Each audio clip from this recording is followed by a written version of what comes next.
What's going on, YouTube? It's your boy Dermy Wormy. Oh, don't you just love my normal intro now? I'm just setting that up right.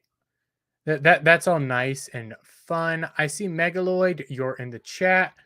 I don't see anybody in the live chat over on Rumble. I'm getting set up still. Work was running super late today, so give me a moment. Real quick. At work, I have to end up cleaning up my place, and I don't talk about it in my day job a whole lot. Oftentimes, when everybody else is done cleaning up, they'll come by and help you clean up your stuff. I've done it. Other people have done it. It helps out. I end up looking down at my watch. You shut up, Kenzo. I end up looking down at my watch at about 25 minutes after I'm supposed to clock out and realize nobody else was there and I still had a whole area to clean up. But we'll quickly check out everything. We got a Megaloid. How you doing, Megaloid? I saw JB earlier in chat. I see Kenzo in chat. How you doing, Kenzo? I only have a handful of topics, and I kind of want to see, for everybody who's in chat, how's your night doing or morning going? How are you guys? Because I'm doing really well. Had a decent Saturday. All over the place, although I ended up breaking my bottle of whiskey, so I'm not the happiest. See, my stream element bot is running. Is everything connecting right? Give me a moment. Why the hell did it sign? I didn't know. Okay. I'm being stupid.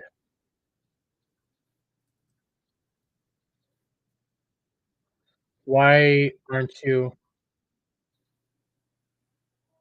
what? The Rumble's acting weird. Okay. Looks like it's all working now. Am I coming through the wrong mic? No, I'm good. Okay. Okay, Rumble was just acting weird there for a moment. I don't know why. Had a refresh, but I actually have some topics. Isn't that shocking? I have topics. Let me get one of them up. Because I think this would be I think this is an interesting course of discussion. How many of you guys know who Pipkin Pipa is? Like honestly, how many of you guys know who Pipkin Pipa is? Anybody in my chat? Kenzo, you say no? So here, you know what? I'll open up her YouTube real quick. Pipkin Pipa. Well, Kenzo, if you've seen Mr. Bug's replies, you have seen her. So let's go here real quick. Present, share screen, share. This here is Pipkin Pipa. She is a VTuber. I usually despise VTubers with a raging passion. But Pipkin Pipa's funny as all heck and actually super based. I wonder, does she have a funny short we could go over? I'll just play one of them. Because she has some funny ones. Where's her Halloween ones? Right here. We'll just play one. Trick or treat! What the fuck? You're literally me. How are you trick or treating at my fucking door? What the fuck is that? You're gonna put the candy in the bucket? Or I'm gonna kill your fucking dog. It's both or no! What do you mean? She's funny. I like her. I find her hilarious, and I will watch her content because it's zany, it's wild, it's fun, it's an interesting way to do stuff. I like it.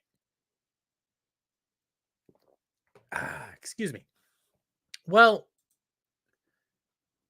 apparently she did a stream with Camelot not too long ago. And you know what? I should pull that up. Camelot 331. Which honestly was massive considering Nick Rekieta was trying to get her for about a year or two now. Yeah, about a month ago. She got in good with Camelot. VTuber talking with Camelot. I still need to watch this. God, the people's cams had on. It's predominantly Nick. By far, it's usually just Nick. Nick. But he's gotten to talk to her. They've gotten to interact. They've gotten to know who's who. And apparently, this is going to be a little weird. She got doxed. Apparently. We'll just go with it. And the sad thing is I have to show the picture in order to talk about like everything that went on. Yeah, we're talking the Pippa thing, Cloud. We are talking the Pippa thing. Because in reality, Camelot puts out this tweet. I'll zoom in. Caught the girl at my house that is definitely not Pippa, taking pics of my kitties. Okay, so all we know that this is a girl who's definitely not Pippa. Pippa wasn't tagged. Pippa wasn't there. And this could honestly have just been taken as a joke. Straight up, this could have just been a legitimate joke. Nobody would have been the wiser. And it all would have ended up going away. Oh, look, Cam is hanging out with another attractive woman. Oh, you can kind of see a nipple. Okay, no problem. Here comes the problem. And Pippa technically doxed herself. Because nobody would have known that this was Pippa if she didn't respond to it. Jesus Christ, this not me.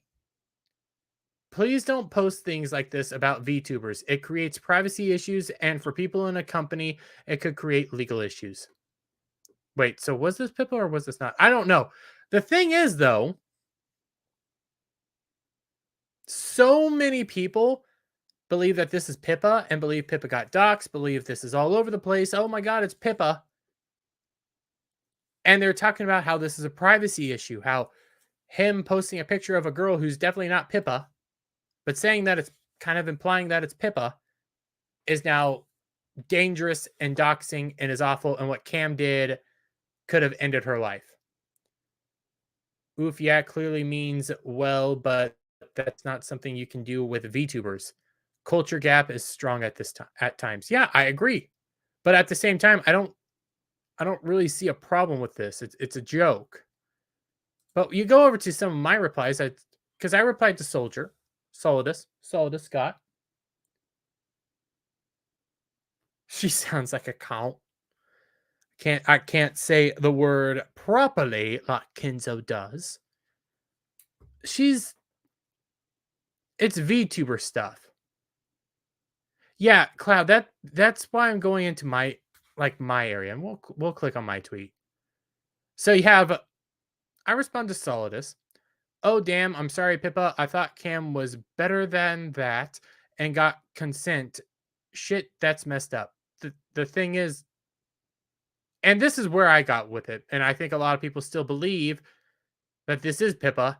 I'm still trying to figure out if this is Pippa or not. That being said, this is assuming what Pippa said is Pippa's lying, essentially, is what Solidus is taking. I don't know who the heck it is. Thing is, though, it was just a joke. It was a thing. Pippa even acknowledges, hey, it's culture. It's a cultural difference, you know. My face is out there. Freaking Cecil, for years, had a mask on, had all this stuff on. Now he's revealed his face, but he had a reason for this. Their reason for this doesn't make sense to me. And we'll go into some of my replies. This interesting person doesn't matter if he intended it or not because he did by posting it. But it's a joke. Okay. He's joking about revealing her identity, which is never good in any context. I mean, he doesn't even reveal who it is. The thing is, nobody would have known this was Pippa or not if Pippa didn't respond. So saying that, oh my God, he revealed her identity, it's just an attractive girl. This is Camelot. He has a bunch of women over at his house all the time. All the time. God, you can see that nipple really well. Okay, what else did we get? I don't know about that. If he doesn't understand the gravity of the post, what's the joke here? If he posted a pic of a supermodel, someone ugly, or a dude, I'd be willing to give him the benefit of the doubt. But it's just a normal random girl. Where's the joke in that? It's Cam. He ain't the brightest bulb. Yeah, but at the same time, I still don't know if it's Pippa or not. The only reason people are thinking that this is actually Pippa is because of Pippa. Hiding behind a cartoon is gay. If you gonna say stuff online people don't like, own it. The thing with like Pipkin Pippa is like she's just a VTuber. Some people like to be a VTuber. And I don't quite get the issues behind it. Because one of the creepy things is it doesn't really seem like us normal people are like, hey, reveal yourself. Who the hell cares? You get people like Tug or Flash. Okay, Tug and Flash, their identities are secret for legitimate reasons. There are people out there that aren't going to put their face out there. I know Cloud, you don't put your face out there, perfectly fine. Have no problem with it. And there's legitimate reasons. You take Tug, for example. He's been doxxed. His face is out there. He doesn't care. But the thing is, like, he has 2 kids. He's had professional jobs in high areas. He does it for safety reasons and normally the safety of the people that are coming after him. So there's like legitimate reasons. The thing with like Pipkin Pippa, a lot of her haters, granted, she's pissed off people like Vosh. And I don't know why, because she's just a shit poster. But a lot of the people that hate Pipkin Pippa are other VTubers. What do you say here, Cloud? This absolutely makes never continue to pursue being a VTuber. Makes you never want to continue to pursue being a VTuber. This community seems hella toxic. It really is weird because there's this one. Here's Solidus. Solidus, respect to Solidus. Awesome dude. But you get this person. Malcolm Leung. Don't know who this is. A joke like Gawker calling Peter Thiel gay while he's in Saudi Arabia. You get this individual pointing out what? Because I didn't know what to respond to that with. Then this individual comes back. History lesson. Really? Gawker released a story about Peter Thiel being gay while he was on a business trip in Saudi Arabia, where that's extremely illegal. It's why he went on a crusade against them. As for why it's relevant here, VTuber audience are very particular, and this kind of thing can cause significant damage to her brand, potentially even lead to real-life harassment or worse. It's not quite the same, but it rhymes. Class doxing as revealing addresses or real names. This is BS. Yeah, I agree. Let's just scroll back up to the picture. All I know who this girl is she's thin, C cup, maybe a B cup, blonde hair that's been dyed hair, little thing here, taking a picture of cat. That's all. What? You're only defend Cam because he's sexy. I mean, you're not entirely wrong. Not locket, I mean private, LOL. Wait, I don't know where this came from. Okay. She has yellow face and a nose. And no nose. Exactly. This is all we know. I don't know any revealing features about her. I don't see a tattoo. I don't see her face. She can change this hair immediately.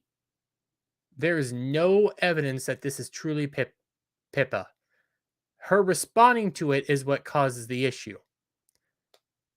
And then this whole thing here, none of this makes sense because we don't even know if this is Pippa or not. None of this makes sense. And I just respond, I don't think Cam meant any harm. He didn't. More than likely, he didn't. Not meaning and not causing harm are two very different things.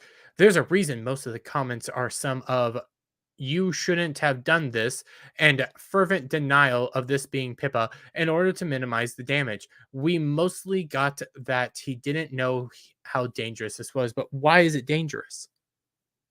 Why is this dangerous at all? It doesn't make sense. And wait, do I think Cam and Schrodinger's Pippa smashed? Oh, definitely. Definitely. And I like that Schrodinger's Pippa. Oh, definitely. Cam definitely smashed whoever the heck this was. Single good looking dude brings over a very attractive, young, fit woman. Definitely smash. Definitely smash. And here's the thing. These two def smashed. Okay. If Pippa didn't respond, nothing would have happened. And also, this is just some random girl that Cam got a smash. Who has? You know what? He needs some bigger boobs. Honestly, let's be real. Needs bigger boobs. Where did I leave off? Not meaning any harm. Yep. And fervent denial. Okay, then we got Jefferson. Oh, whoever come back. Okay, the two situations don't really equate. And I don't think the guy meant any harm to Pippa. The best thing to do is ask him to remove it respectfully and move on instead of calling people this and that. And I agree. I agree.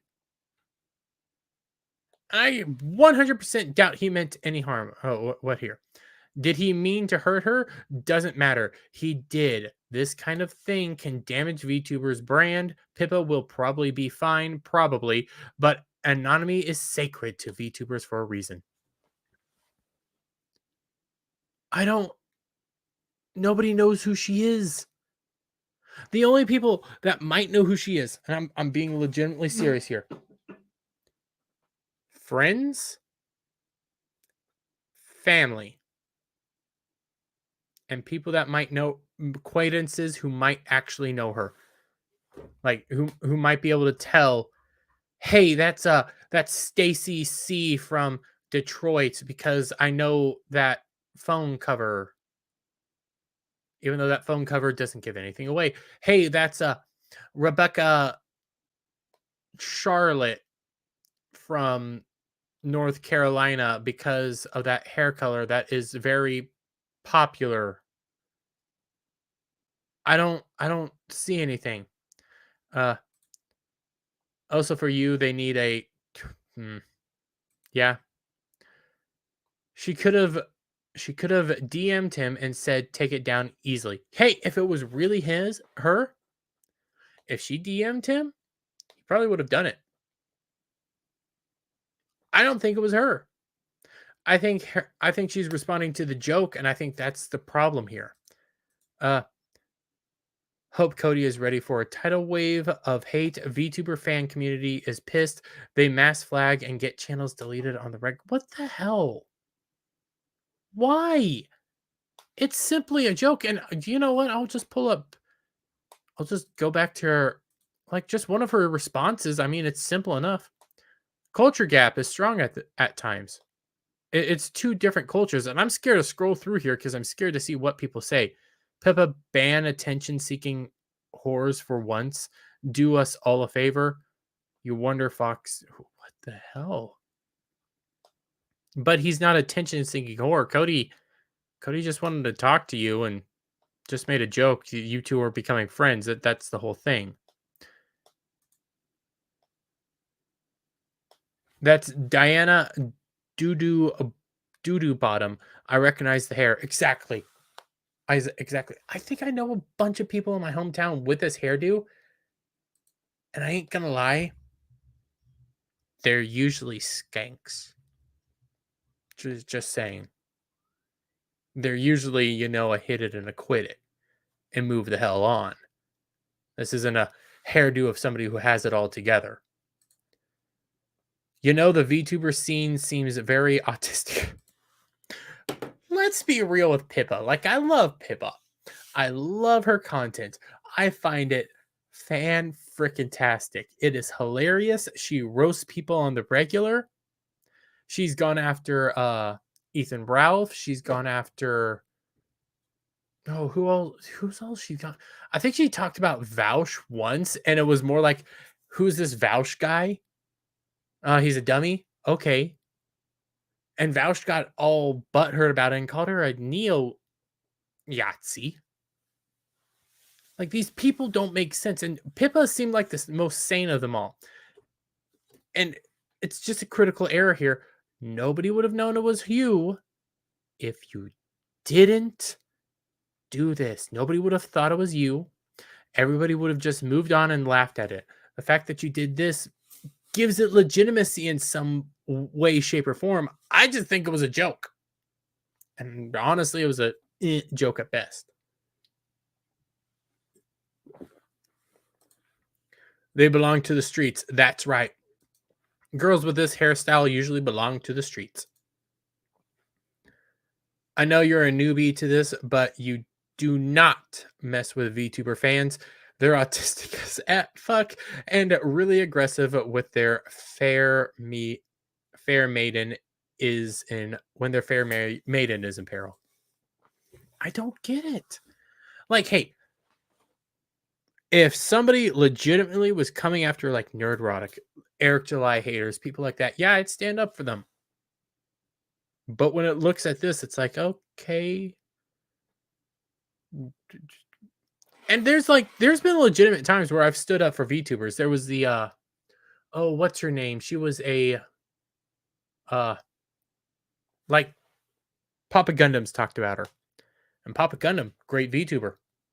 Nobody knows what he looks like. Nobody cares. And I'm sure if his face got revealed, he'd be like, okay. Granted, he'd probably,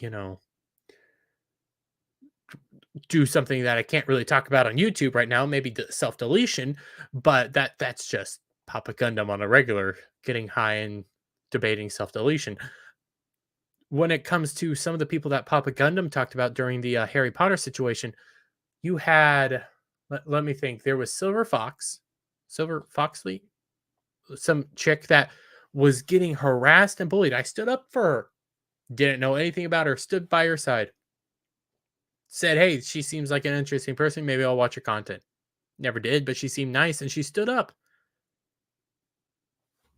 When it comes to freaking, I just had the person's name. It was this half Japanese, half Asian individual who was living in Japan. She was a VTuber. She struggled. She had a hard life. She's talked about it and stuff. Because she wanted to play Hogwarts Legacy, she got bullied off the internet. That was wrong. But she was being a VTuber for a legitimate reason, and that sucks. What does John Connors say here? Hail, John Connors.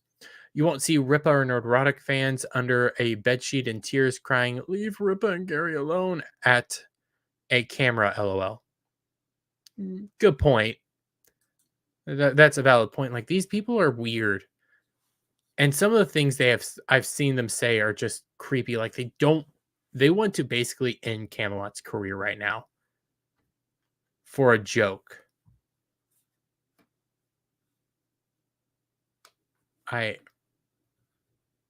One day your knees will... I view this solely as just a joke that people took way too serious. That's how I see it at the end. What Yeah, you can kind of get an idea of what Gundam looks like because even on it's a Gunpla channel. You've seen like the idea of his face. You know what he kind of looks like. It's not a big deal. What does Alfarius Omega say? I think I got that right. Nice. Got not God of War. Warhammer thing. By the way, there are legit weirdos who gave up on real women and are full 2D waifu. I mean, a 2D waifu. Let's be real. There's some nice one. They're obviously unhinged and very prevalent in the weeb slash VTube community, especially in Japan. Pikami, miss her. She was genuinely cool. Yes, Pikami, that was the girl I was thinking about. She was a sweetheart. And let's be real. Waifus are nice. There's some nice waifus out there. Tifa. I'll battle as for a Tifa. But it's also the acknowledgement that, hey, in reality, they don't look like this. They're not this person. There's something completely different. And one of those moments that are, what do we got right here? Because I see Cloud, but this came up. Watching from Japan right now, Sapporo. Howdy, Karma. I'm gonna butcher this. Karma Soar. Howdy, howdy, howdy. How's it going in Japan? I love Japan. Cynthia. Misty. God damn it, Cloud. I wish I never said that. Hey, Paul Hadoken. Ultimately, one of the realities of the internet. Here, we'll get to Kenzo real quick. They're VTuber cam girls. Yeah, there's a lot of them. They're okay. This still in the realm of VTuber. Okay. There was an Eric July hater who came out when he was going off about trans stuff. I don't remember what it was exactly. And I'm following Ripaverse goalpost movers. I see the thing pop up and I'm like, oh, look, here's something. Let's see what this is. Cause I see a I'll admit it was an attractive V2 model. Big breasted, very skimpy outfits. Like, hey, I wonder who this person is. And I click on it and it's a dude. That's the stuff that starts creeping me out and just throws you off. And then the dude freaking turns off his VTubing camera to reveal what he actually looks like. He looks shorter than me and much fatter. Definitely not as handsome. Let's be real. Hail JB saying back taco again. Dude, I told you that Misty was my first anime crush too, LOL. I completely forgot about that, Cloud. I am sorry. Alpha Omega at Karmasar sitting in I'm going to butcher this. Yokokashi on a business trip right now. Oh, cool. You're both over in Japan. Well, right now. Because Bonsai is... I'm doing a lot of this off of my head. Not Okinawa. Because Okinawa is Yush. God, where's Bonsai again? Fuck. What's here? I'm going to go post movers as I'm legit bored of the crack smoking Muppets complaining over Eric. It is getting annoying because there's no when Dick Masterson went off. Yeah, I was on air. I was on goalpost movers all the time, and sometimes there's a really good goalpost mover moment. Like right now, they have a lot of them being pissed off that he's donating books to sick kids and stuff, but like other times it's just so boring. Oh yeah, Rev says Disu is like that too, but he's based well mostly. Okay. Revi from Black Lagoon is best waifu. Hey, I'm gonna have to look this up. I'm gonna butcher this. Just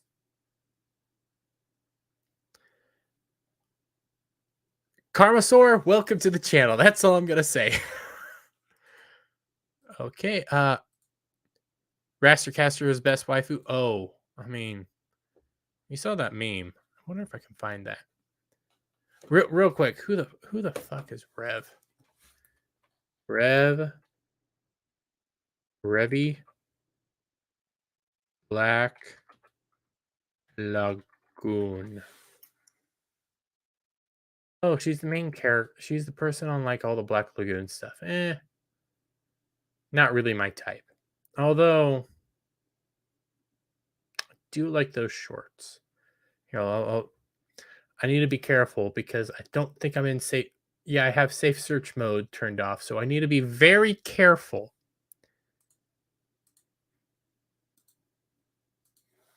Can't just be scrolling here. I like the shorts. I'll give you that. Everything else, eh. You'd love Black Lagoon, guns, titties, swearing, and mafia in Thailand. I started watching Black Lagoon a long time ago, and I saw like an episode or two, and I was like, not really for me. I will say the best mafia anime, hands down, is 86. Not 86, 69, 91 days later. Let me double check.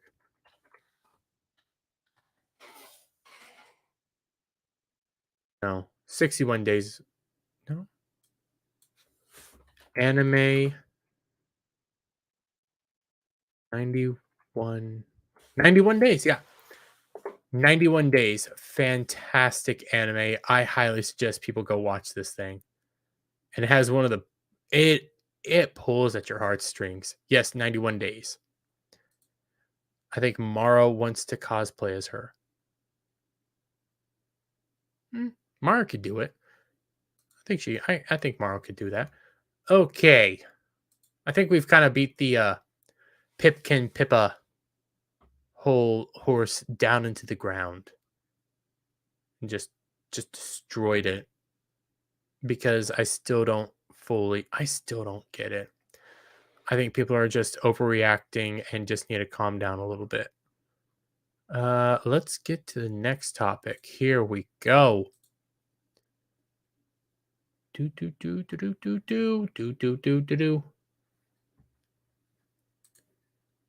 I'll actually pull up the article real quick. Share screen. Mara Jade, yeah, she can rock the Revy look. I'm not really. I've never seen Mara Jade like that, but she could do it.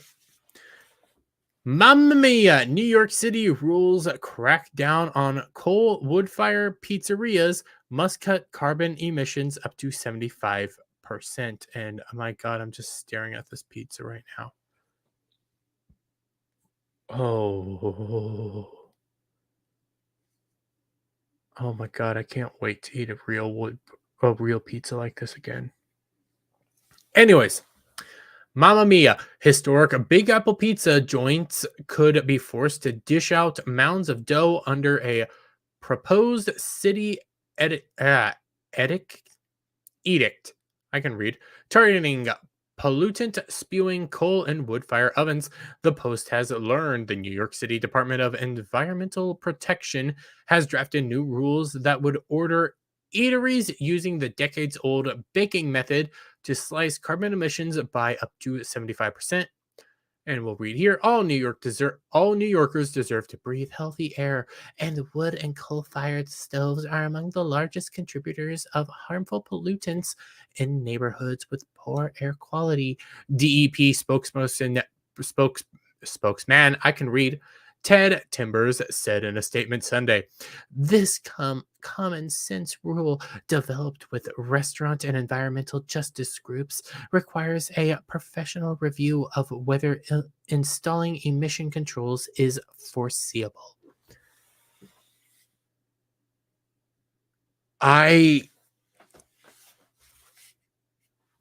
This is one of the stupidest things I have ever heard about.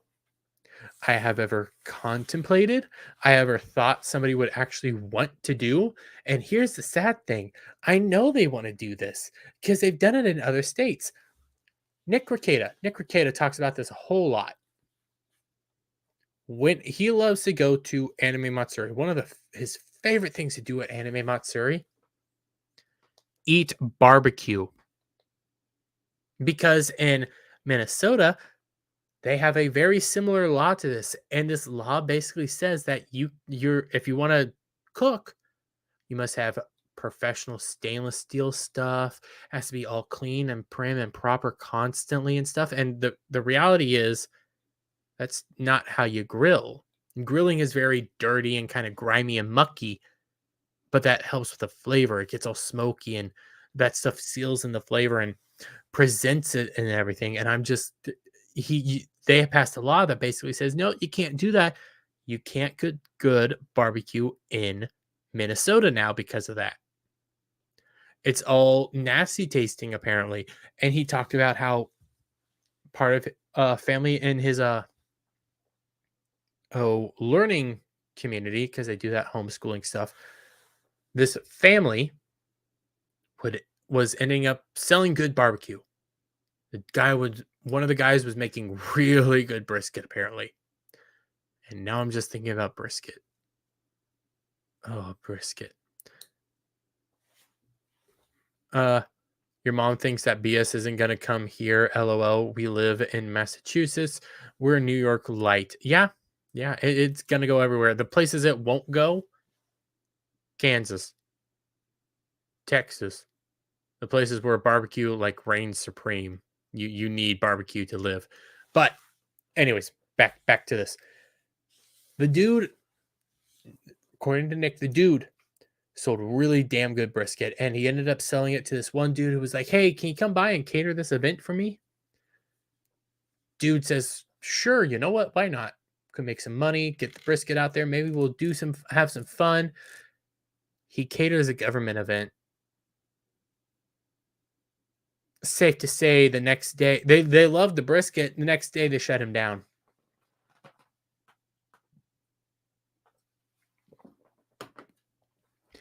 Government is designed to take away your freedoms and take away your fun, and they don't understand these basic concepts. I give me a moment. I don't. There's a wood burning pizzeria about an hour from me, and I don't go very often. I need to go again. It's fantastic pizza. Oh my god, wood burn. Oh, it's so delicious. Because the thing is, the crust gains a bit of flavor from the wood. Everything gets cooked properly, but there's a tinge of flavor from what the wood is. And here's the thing about barbecuing that a lot of people in the grilling communities and stuff like that know. You can change the way your food tastes a little bit, the way it smells, the way it interacts, just by the type of wood you use. That's why when you hear about applewood smoked bacon, cherry wood, oh, maybe use some hedge. It changes how the fire works. It changes the chemical basis. It changes everything. And when it comes to a properly wood cooked pizza, oh my god, that thing looks freaking fantastic. It's not the same in a stove. Going like a Pizza Hut pizza, not the same as a properly wood stove cooked pizza. Dermy loves the wood. Oh, you bet I do.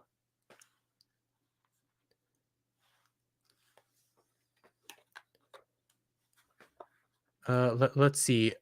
Karmasaur. I got about 10 brick oven pizza places in my neighborhood within 20-minute walk from home. My sister-in-law has a brick oven built in her backyard. American Gov is effed up. Yes, it is, Karmasaur. Now, this is Japanese are insane about pizza. Yeah, you know what?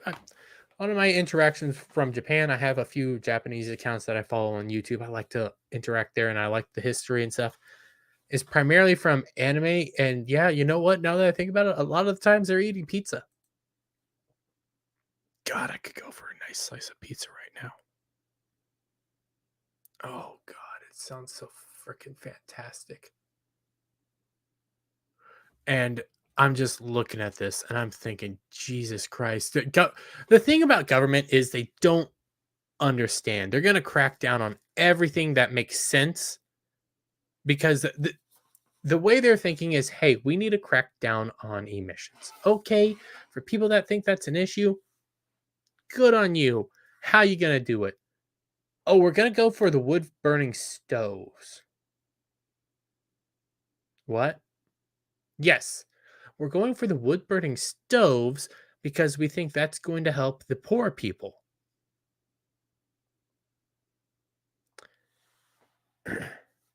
I I don't get it. The rule could require pizzerias with such ovens installed prior to May 2016 to buy pricey emission control devices, with the owner of one Brooklyn joint saying he's already tossed $20,000 on an air filter system in anticipation of the new mandate. Oh, yeah, it's a big expense, said Paul I'm going to butcher this name. Giannini? Giannoni, the owner of Paul's G's in Greenpoint.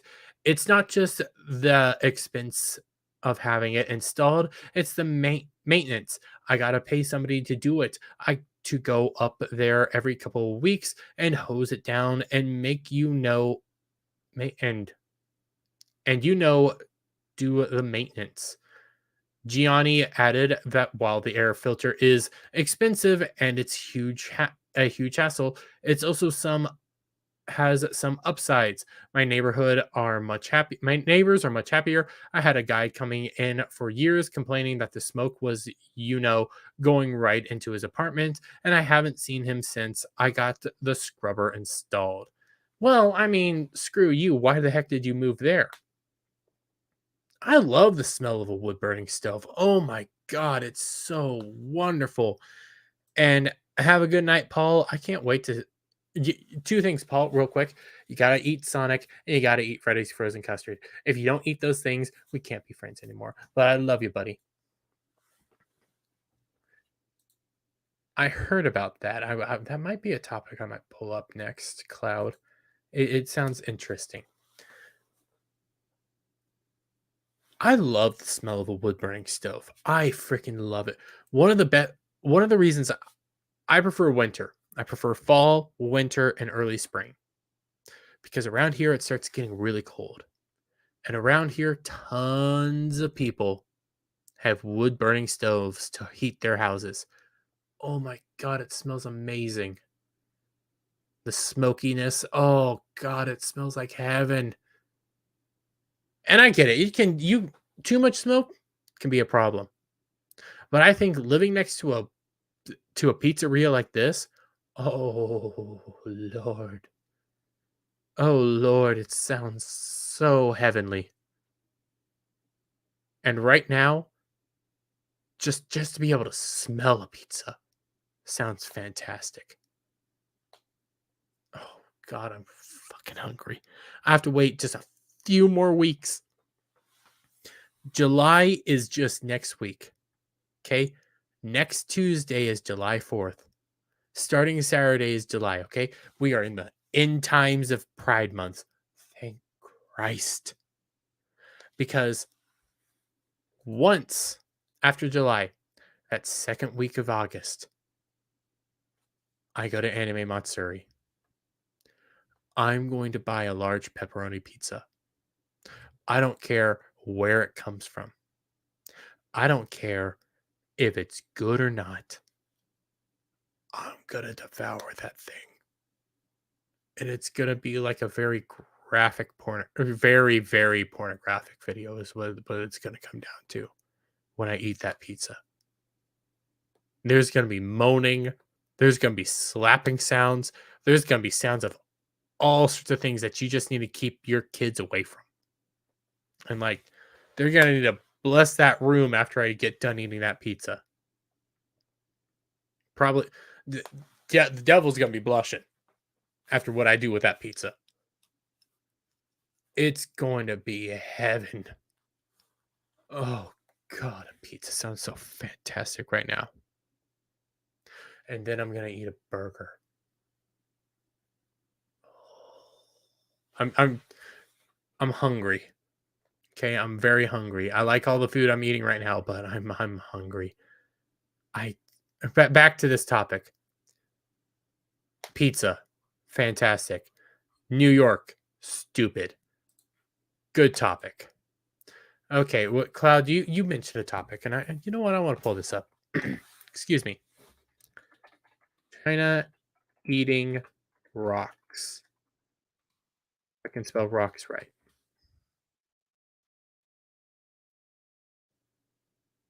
Oh.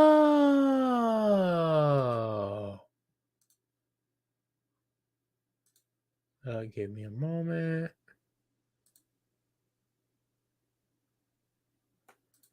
Give me a moment. We'll just get it from Twitter. Okay, we'll do this. We'll do this. So, real quick, CNN,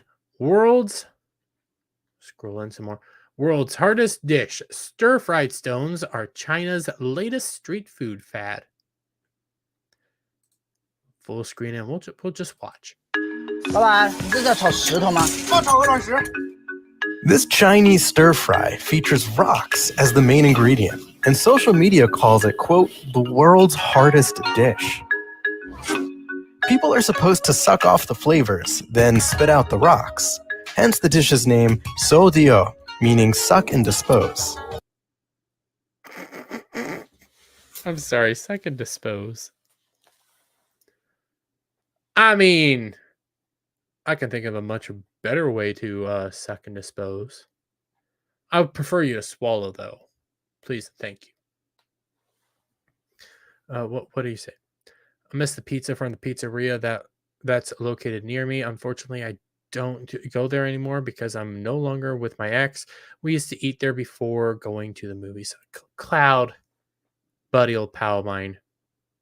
Just go there. Just go there and get a nice slice of pizza and devour that thing. I saw some say, "Oh, you're hungry? Well, try staying hungry."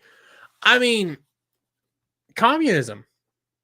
Going back to the pizzeria thing, that's nothing more than communism. That's insanity right there. Okay, cracking down on pizzerias because they have a wood burning stove or a coal burning stove.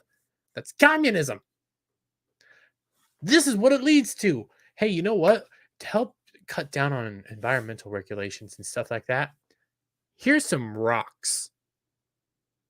Here, we're no longer going to make you eat the bugs. Here's rocks.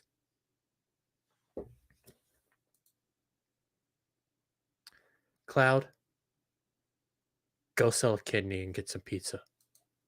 I'm kidding. I love you, buddy. We'll get you out of this hard time. Don't you worry. But here, instead of feeding you bugs, Xi Jinping has a better idea. Have some rocks. Rocks, oh, they're good for you. They're high in calcium.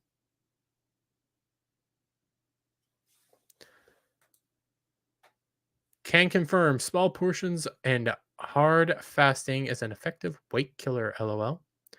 Well, right now what I'm doing is keto, so like my portions are normal sized, but I'm not eating junk food all the time. And like technically this soda right here isn't soda, it's water. It's Zevia. It's flavored, but it tastes like freaking root beer, and I'm loving it.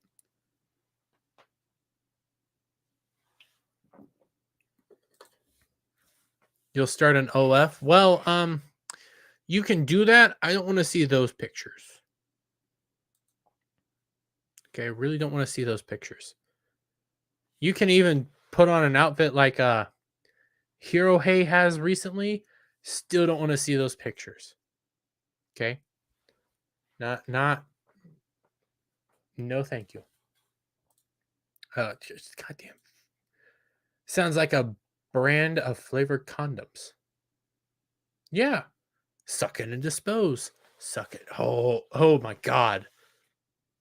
No, that sounds like a slogan for a brand of condoms. We'll call them what do we call them?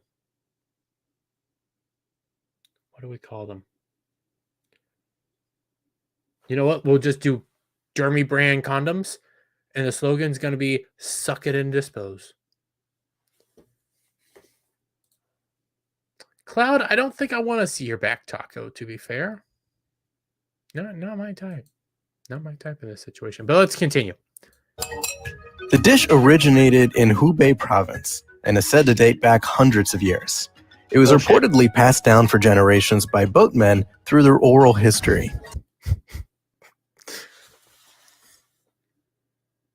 It's passed down by boatmen through their oral history, and it means suck it and dispose.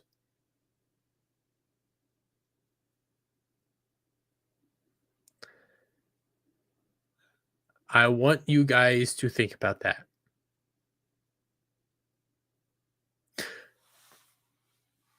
Boatmen. Oral history. Suck it and dispose. I want you guys to think long and hard about that. Oh God, that's shit. Poor choice of words. Poor choice of words.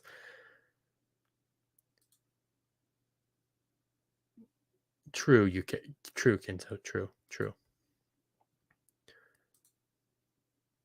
Cloud, I can be your type.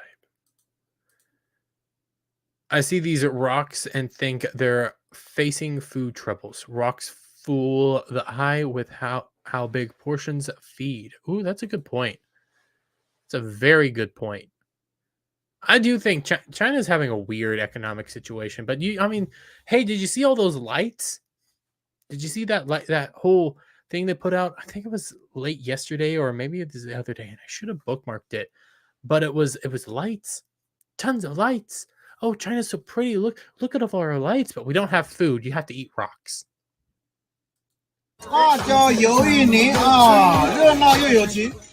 Street vendors cook the pebbles with spices, chili oil, and garlic on a sizzling grill. Each portion costs about 16 yuan, which is around $2.30. $2.30, and you guys can eat some rocks.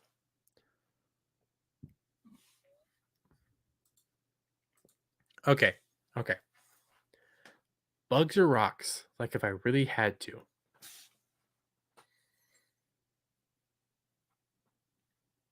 You know what? I'll take the bugs. At least then I'm not having to risk destroying my teeth.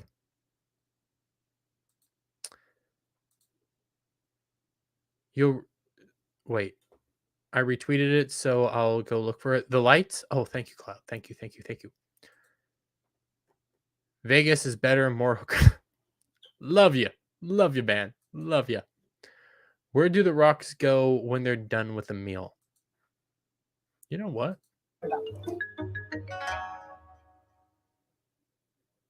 I mean, I could rewatch that part.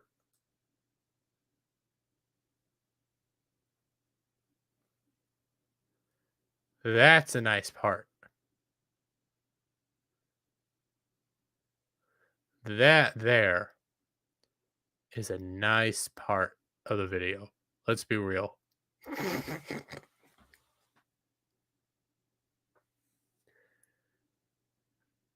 Kenzo, to be perfectly fair, I think they do just wash them off and put them back in the pan.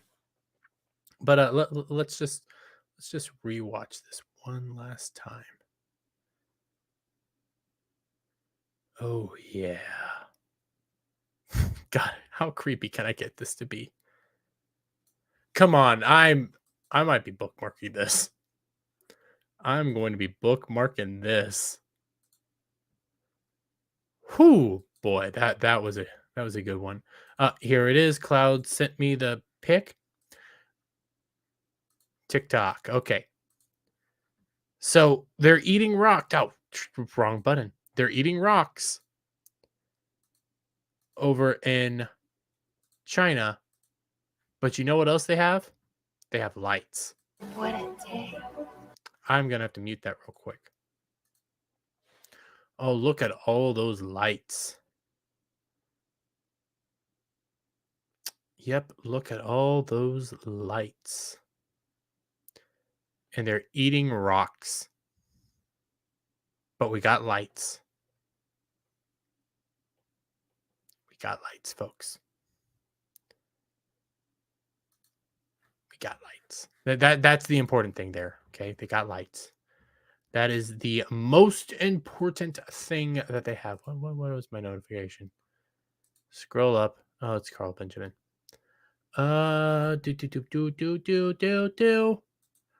go back through my bookmarks real fast. Be very, very careful. Oh God, I haven't even done anything on this one. Can I get in trouble for playing Pound Town on this stream? You know what? We'll do that maybe towards the end. Looking through, because this was a subject last week, about last Monday. You got lights in Tokyo, but no rock meals. You know what, Karmasaur? I think you guys are winning. Gotta be real here. I think you guys are winning over in this little conflict between China and Japan. Let's be real. Yeah, I saw that earlier. I don't remember who said that. It was funny. Let's see. But let's see. How did this story start? Because we watched the video last week. Oh, she got a decent black eye. Rexa, BB Rexa. So last week we watched BB Rexa. Apparently a fan threw a phone at her. Okay, and she was taken to the hospital. The next day, Static sent me this, and I was gonna get into it on Friday, but then we had that nice stream between me and Kenzo, so I didn't get a chance to go into it. What is this? Wiki had his stream nuked temporarily yesterday for playing the vegan chicken. We need a good rock roast. But anyways, excuse me. Picture exclusive luxury dog kennel worker 27 arrested after hurling phone into face of BB Rexa at New York City concert, forcing a star to have 3 stitches in her face. Rexa 33 was at the rooftop at Pier 17 on her Best Effin' Night of My Life tour. The Brooklyn native posted a video showing her injuries following the incident. Nicholas Malavag, 27, from New Jersey, has been charged with assault. Now, I have stated this. I think what happens, and then when I show you this guy, he looks like a BB Rexa fan. Super thoi. What I think has happened is he's over there, he's dancing, he's having a good time, ooh yeah, and he throws his phone by accident. I think that's what happened. I don't think this is assault. I think this isn't anything bad, but let's get into the story. A luxury dog kennel worker has been charged with assault after allegedly hurling a phone at BB Rexa during her New York concert. Nicholas Malvaga, 27, I'm not going to be able to say this dude's name, from New Jersey, was arrested at 11 p.m. on Sunday night after the device smacked the Grammy-nominated artist in the face, causing her to have 3 stitches. Oh my God, how awful. The 33-year-old singer was playing a concert Sunday. We already have that. Malvagan's boss confirmed to dailymail.com that he was involved in the incident and that he had been working at the resort for 6 months. In a statement, Judy Gorski, the local franchise owner of Canine Resort in East Brunswick, said, "I understand one of our employees was attending the BB Rexa concert on his personal time. I was shocked to learn his arrest. My staff and I do not condone violence in any form, regardless of intent, and this action does not align with our values as a company." I don't think he meant to do it. I don't think he meant to do it. I 110% don't think he meant to do it. I think it was an accident. Why would you throw a phone at BB Rexa? But, I mean, then again, this is the guy. This is the guy. He looks like a BB Rexa fan. Let's be real. He looks like he works at a dog resort.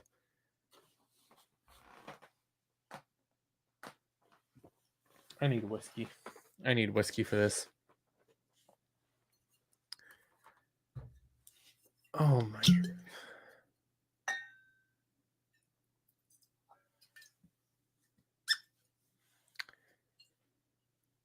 I'm going straight for the wild turkey.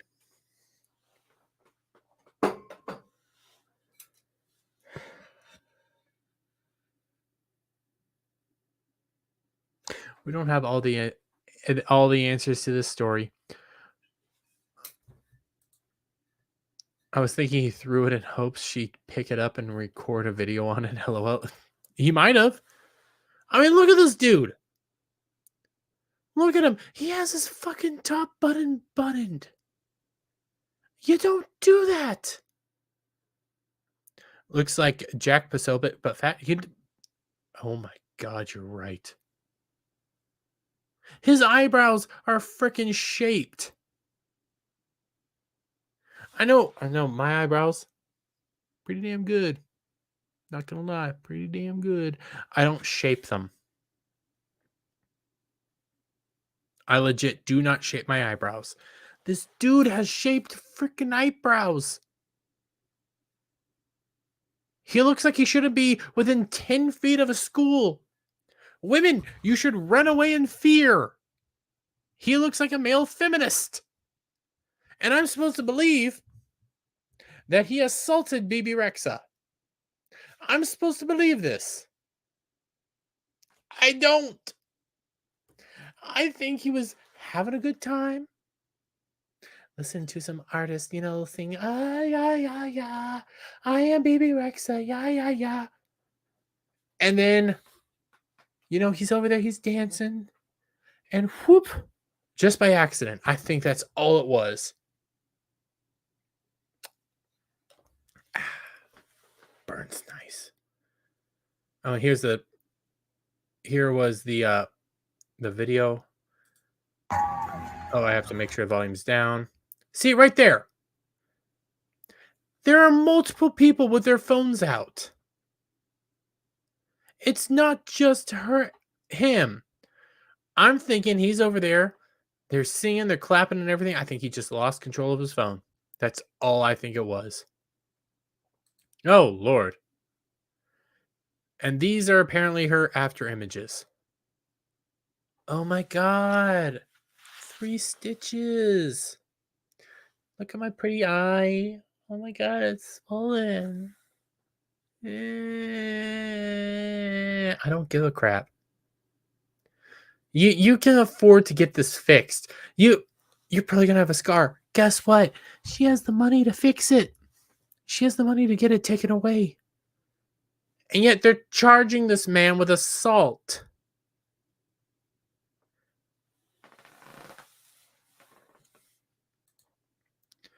LOL, you have never heard any of her songs. Nope, because I'm a dude. Might not be the straightest dude, but I'm still a dude. No, and I don't want to. He said he did it because he thought it would be funny, right? I mean, he wasn't wrong about that. Wait, has he actually made comments about this? Oh, what? Oh, Rexy Grammy Authority earned Daily Mail member was arrested and charged. Oh, the singer captioned whatever. Fans immediately alerted security. Off the fans. Other fans were quick to shout, "That's assault" at him as he was taken away, as others started to boo and called him asshole. A spokesman for NYPD said on Sunday, June 18th, at approximately 2200 hours, police were notified of an assault that occurred the concert space of Pier 17, located at 89 South Street, within the confines of the 1st Percent. Oh my God, just shut up, woman. Oh, seriously, something that I should actually care about. God, she's fat. Woman, you're on the verge of becoming Lizzo. A preliminary investigation on the scene determined that the 27-year-old male intentionally threw a cell phone at 33-year-old female performer on stage, striking her about the face. The individual was taken into the custody on scene and removed to the first precinct for arrest processing.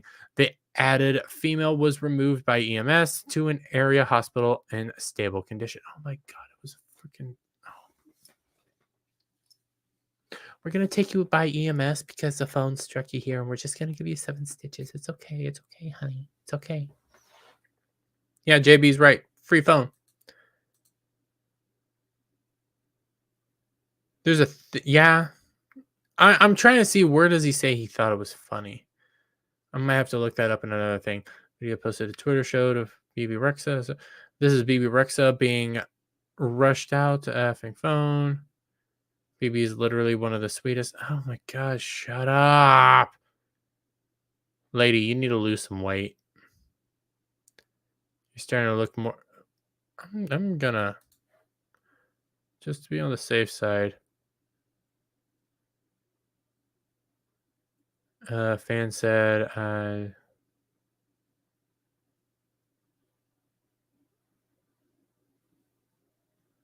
these are just stupid comments. Okay, let me look. Ibbe Rex phone thrower comments. 6 days ago. Yep, apparently so. Thrilling. Sheila, shut up. Shut up, woman. Shut up. Love you though. You're amazing. Okay, let's get into this. BB Rexa phone thrower told police he tossed his cell phone at singer because he thought it would be funny. Well, there goes my theory of the whole thing. Maybe he's just a crazy dude. Okay. Rewinding a little bit. I think this dude looks like a BB Rexa fan. Okay. Super soy gay guy. And you fucking button your type. You button your top button. You don't do that. Okay. You just don't do that. And you're right. You're right. Omega. It was funny. Super funny. And my God, I just did that face. Clouds in chat. We were talking about blowjobs earlier. I'm going to get memed to hell. Anyways. Can I tell you about my yacht? I don't know. Did you fail to buy it and debate to some like Russian superpower dude? Did you get outbid about that? By that? I don't know. But this was in New York. This Sheila, trust me. This dude's gay. BB Rex, a phone thrower, told police he tossed his phone because it was funny. Get the frick away from me, you stupid thing. Rooftop thrower, according to Rolling Stone, the NYPD preliminarily investigated intentionally. Nicholas Mulvane intentionally threw a cell phone at the 33-year-old I'm a mess star who was taken to a local hospital after we already read that. RS report to Manhattan District Attorney. I was trying to see if I could RS reported that the Manhattan District Attorney's Office said in addition to confessing to the phone toss, Mulvin told them, I was trying to see if it could hit her with the phone at the end of the show because it would be funny. Well, I guess that's out of the odds. I mean, you have my whole stance is like, hey, dude, just play along, do this, say, hey, it was an accident. I didn't mean it to happen. Everything's going to be fine. You're going to be A-okay. Nothing bad's going to happen. No, I'm just...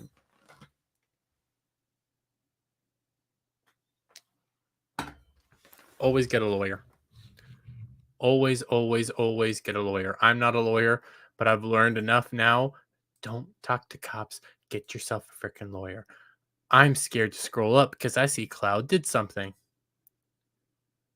Oh, no, it was True Pop. Okay, this is funny. This is funny. This is going back a story a little bit, but this is funny. So they're coming for your pizza. You know, here we'll do it like this. You know, like normal. They're coming for your pizza. True Pop posts this. The Italians in New York right now.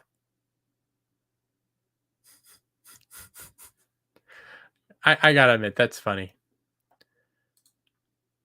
Well, he's just a psychopath. Yeah. Yeah, he's just a crazy person. Still looks like a BB Rexa fan. Legitimately still looks like a BB Rexa fan. Okay, what was the other topics that I had planned? Let me double check. Pipkin Pipa Doxed. New York coming for your pizza. We ended up talking about rocks. That's nice. Anything else that I need to talk about? I'm trying to think real quick. What's this?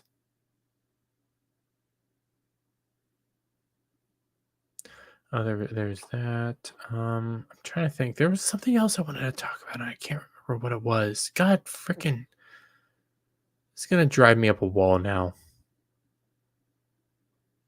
What the hell? Okay, here's something. We're here. We're queer. We're coming for your stoves. I cannot continue that. Did he tell the teacher his pronouns was player one? I don't know. Did you see the kid in class dressed as Mario and he was only addressing the teacher as Mario and character? Teacher was pissed. No, I did not see this. Where is this?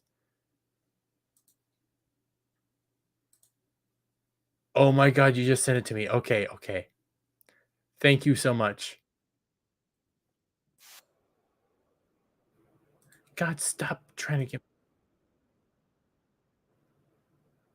What? Well, it's only 5 seconds, but we'll watch it. Share screen. Mamma mia. It's a TikTok, so it is what it is. But you've been talking to me like Mario all day long. You've been talking to me like Mario all day long. Oh, the original Mario video. Okay, oh my God, enough! You guys, I'm exhausted. It's about to be spring break, and I'm at the end of my rope. You are so hyper and all the interruptions. We got this kid. Every day you get a bloody nose in the middle of class. It's too much. The canned food drive, all day with this canned food drive. You guys doing the promposal in the middle of class is too much. You guys are eating all the time in class. You've been talking to me like Mario all day long. Can we just focus on the lesson at hand, and can we recognize what a raging alcoholic Jack London was and how it Okay, this was just a joke. This is all fake. It would be funnier if it was real. It really would. What do we have here? That's why teachers aren't chefs. I mean, the cake in the beginning, when it was just this part, it was like, it could be real, but then you see everything else. It's like, this has to be faked. And the comments about raging alcoholic. But I did just see this. Excuse me, did not mean to burp. I love Out of Context. Out of Context is possibly one of the greatest Out of Context Human Race is probably one of the greatest Twitter accounts to follow. Because you just see random stuff that you never expect. Here we go. Out of Context Human Race. Just saw this. Whoa! Whoa!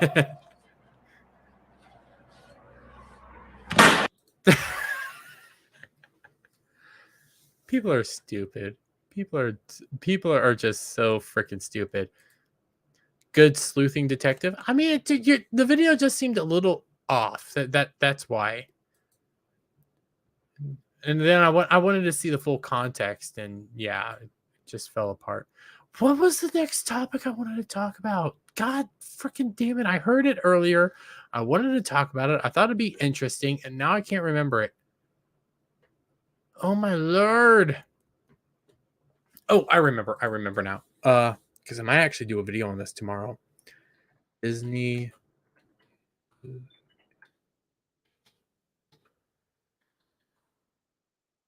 secret invasion.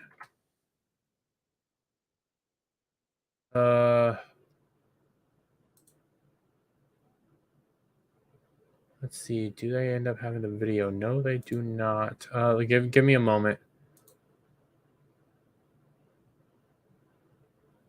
Is it here? Give me a moment.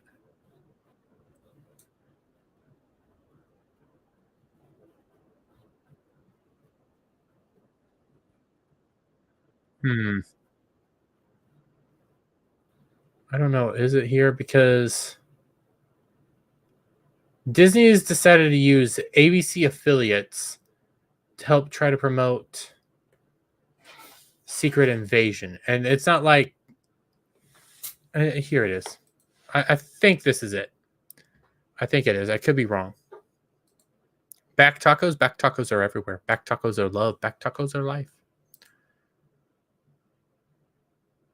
Wait.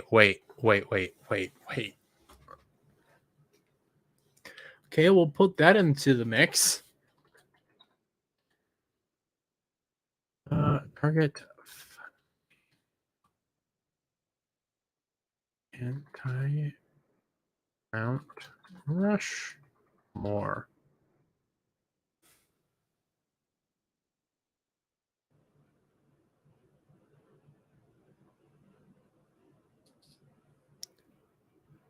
What else? Oh, Camelot just tweeted an apology. Okie dokie, give me a moment. There's Cam.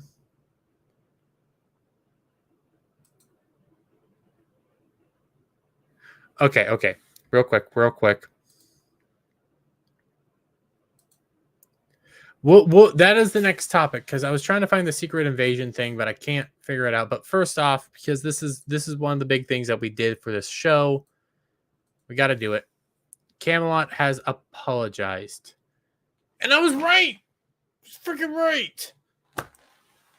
People obviously saw the picture that I posted yesterday. Had I known the VTuber culture, I wouldn't have posted. A friend was hurt over it. Something I would never want to happen. Even more were hurt. It was a joke. Sorry to Pip. Good lesson learned. Apology. Yours truly, Camelot331. Of course, sorry to Pippa's fans and anyone else. Obviously, the image isn't Pippa. It's my gym partner. For crying out loud! There would have been no problem if Pippa didn't freak out, because it wasn't her. What do we have here? What are you? I cannot pull that one up on stream, Cloud, but I will be saving that for later. Thank you very much. Okay, we're gonna go into this because Sheila brought it up. This is new news. I found out because a friend works at Target. Okay. Well, VTubers are just, they're weird. I like Pippa. She's the only VTuber I can really handle. Well, I mean, there's Raster, but Raster has a legitimate reason. But anyways, we're going to go into this real quick because this is brand new, apparently. And I think it's interesting. Let me take a shot.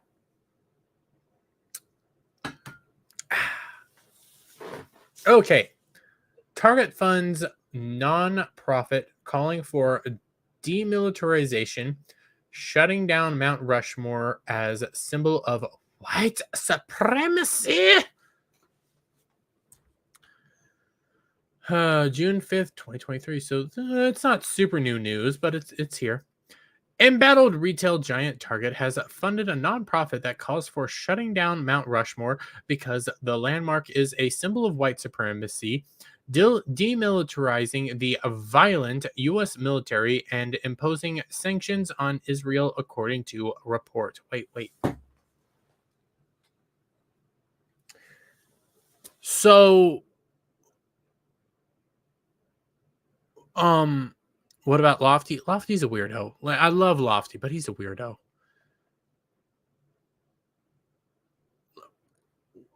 They're gonna sell kink to kids, and then they want to take down Mount Rushmore because it's white supremacy. Ding ding ding ding ding ding ding ding. Target he works for is losing $60K a month. They are hurting, probably. Time for my nap. Have an algorithmic awesome stream. You too, Grump. I saw you in the chat. A bunch of stuff going on. I love you, buddy. Thank you so much. You're awesome. Sell short on Target stock. I don't, you know what? I don't think I want to get into Target stock right now. I'm just saying. The company, which has lost 12 billion in market cap in the past 2 weeks. Now, this is also an older story, so just follow it.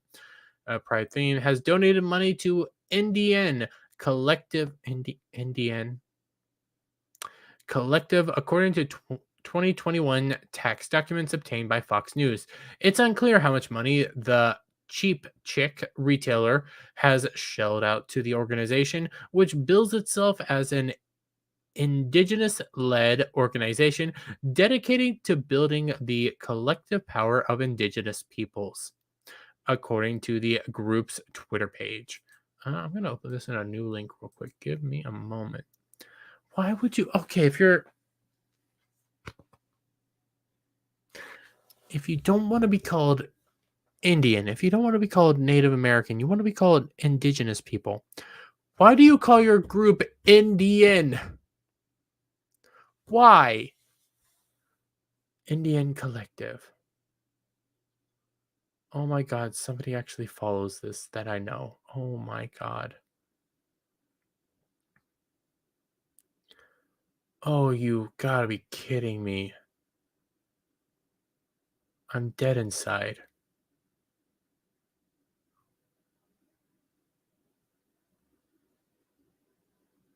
Oh my God. I'm just going to show this real quick, then we'll get back to that story, but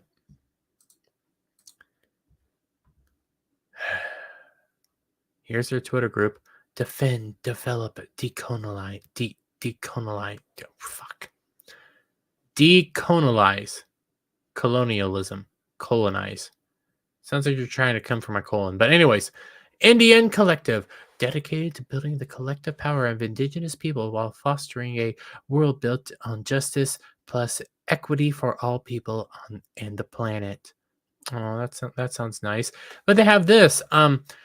Action alert, 1/3 join us for a community-led march towards justice in Rapid City, walking in solidarity with us against police violence and systematic racisms.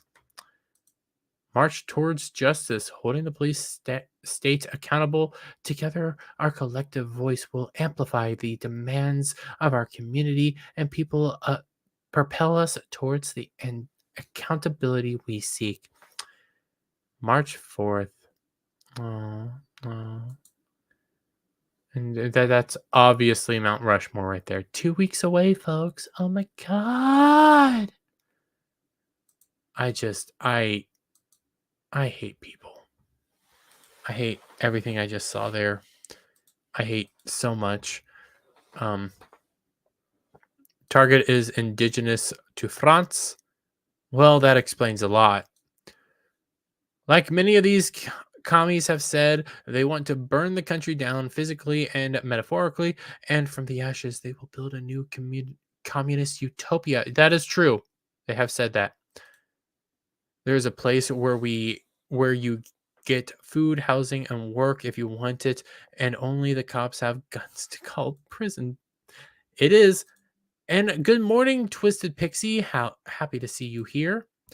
But let's get back into this. The company, which has a lot of the Pride theme, It's unclear. We already did that. However, a statement on Indian Collective website said the group was awarded $50 million in 2021 to support indigenous communities.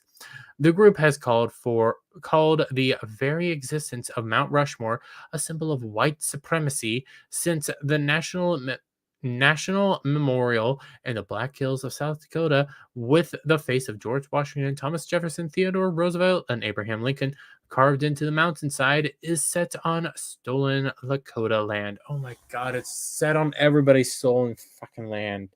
And we purchased it, you morons. Oh my god. Buyer's remorse, buyer's remorse. That's all I see. When will the Navajo, Comanche, amid Mohawks give reparations to the tribes they menaced and enslaved for countless generations? That's a good point.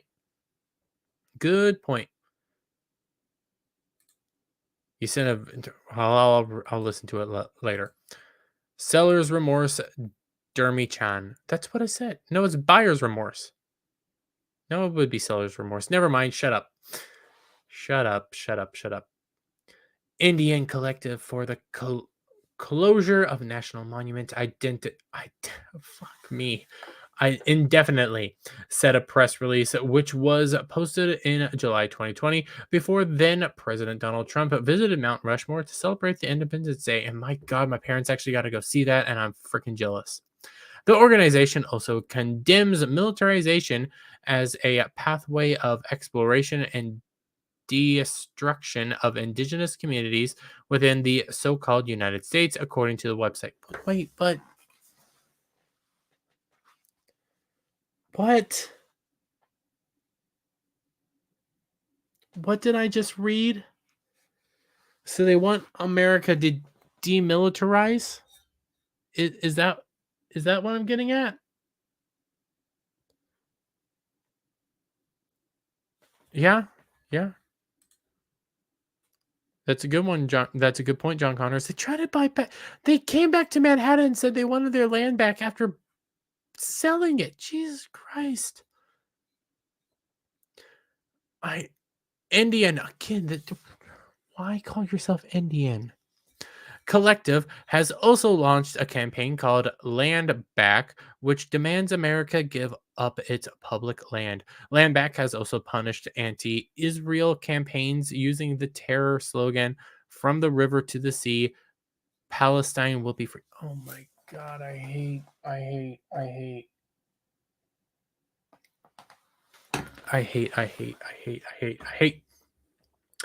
We must demand that our government stop providing military aid and funding to so-called Israel. We must continue to speak out and support aloud in public and support the civil society call for boycott, divestment, and sanctions, according to another press release. Oh my God, I hate it.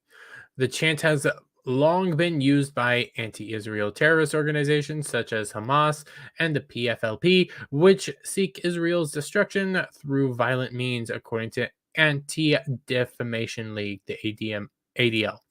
Representatives for Indian Collective and Target didn't immediately respond to post request for comment. Lord, why? Target accelerated its diversity, equity, and inclusion committee. This we already know. I think we're pretty much done. Why? Why?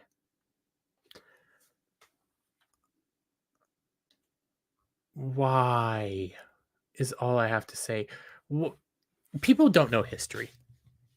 They always say, well, these are my land and you stole it from me. Well, here's a fun fact. It wasn't your land first. Most of the indigenous peoples of America, which weren't actually indigenous and they weren't Native Americans, they came over here via the land bridge. There was people here well before them that actually went extinct. They were known as the Clovis people. There's a lot of evidence to show that there was a very large group of individuals here, very different flora and fauna that existed upon America. I was talking about this with my mother the other day. There were massive elephants all across America. And at one point, we actually had a apex predator, unlike what we have now, because I don't know what the American apex predator is. It probably is the American brown bear. Maybe black bear is the apex predator of America. Maybe a cougar. Anyways, but we had an animal, the Nephilim. The Nephilim are something completely different, and if I do believe the Nephilim did exist, but I believe they lived more in the Middle East. Just be fair.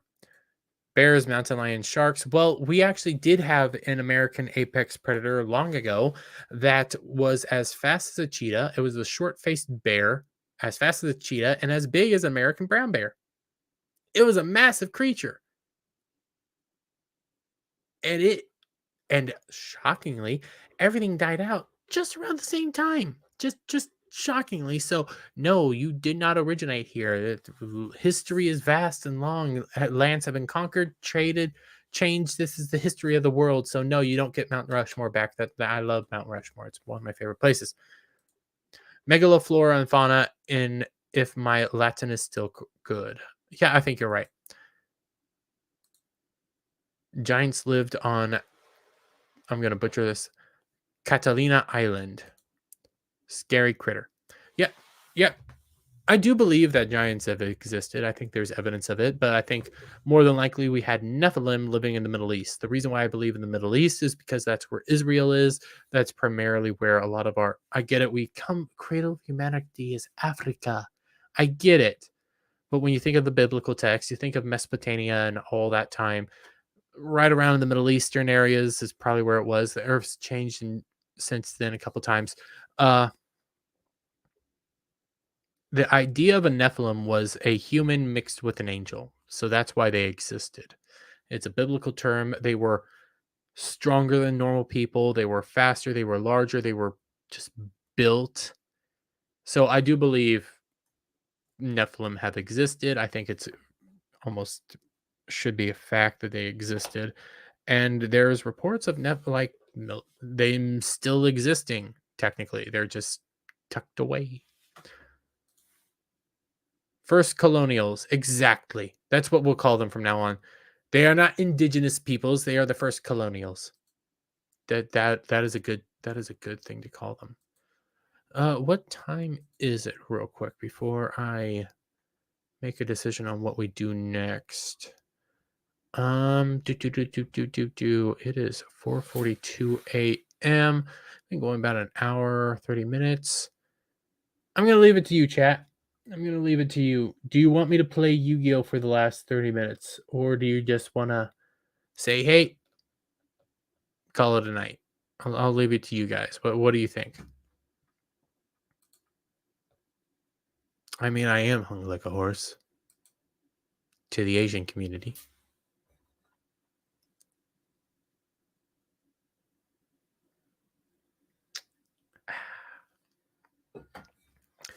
John Connor says, go ahead. I think I'll just go ahead for a little bit. It's something to do. We can chit-chat for a little while. I'll play just a little bit. I still have to make a freaking video for tomorrow. I was running late all day. I didn't want to roll out of bed. See, at least my channel is getting traction again, and I enjoy it. I'm getting all set up. No, the Nephilim were hung like horses. Well, I know. Okay, I know I'm hung like a horse in Asia. Cloud says Yu-Gi-Oh. Everybody's kind of saying Yu-Gi-Oh. Okay, we'll do Yu-Gi-Oh for a little bit. Let me get it all set up properly. I will say I started rewatching the Yu-Gi-Oh anime. That first season is hard to watch. Oh, it's so hard to watch when you know the actual rules of the game. And that first episode I've discovered is nothing more than a retelling of the last episode of Yu-Gi-Oh! Season 0. Because the original Nephilim were hot. I know I am, Sheila. I know. I'm very sexy. I'm very attractive. But that's not the important thing right now, okay? Wait. Ooh.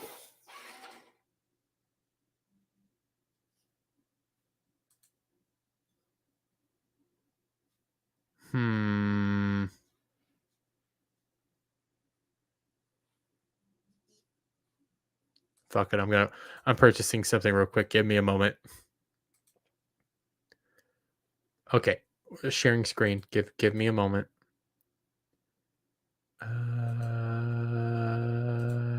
Dude. Share audio. Go. Somebody's texting me. Oh, it's Cloud. I'll get to it all later, Cloud. I promise. Promise, buddy. You're also... Okay, so I got this. I got the season pass just because it came with cool stuff. That's about all. Let me get back. I'll go solo. I do have to start a story mission. Been saving this. This is the world. Well, this is chose the Legend of Star Heroes, which is a full-on archetype that is massive and expansive, and I kind of want to see it. Gate details. Channel the World Chalice. With Link summon the utilization of normal monsters to summon more powerful monsters. World armor. This I know. Holy hell's hand grenades. This is going to be a long one. Okay, scenario. Let's start.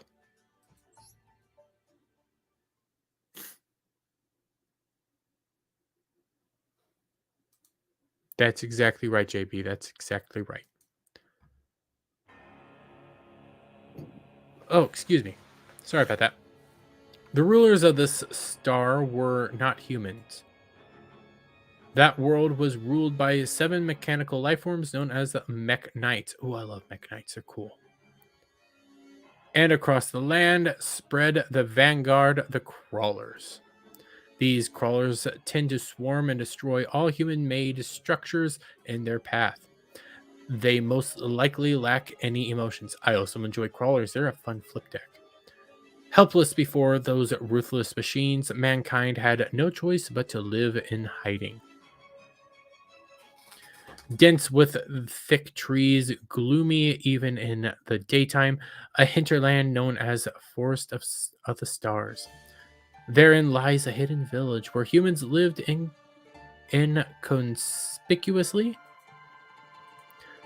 Gotta go make dinner. Good stream. I'll try to make it for the next one. The next one will be on Friday, Connoisseur. It'll be at a later time, and we'll be building Gunpla through the whole stream. So come check it out. Aren't crawlers a kind of donut-like object? Yes and no. Even in Yu-Gi-Oh, they do have some that kind of look like donuts, but they're insect types.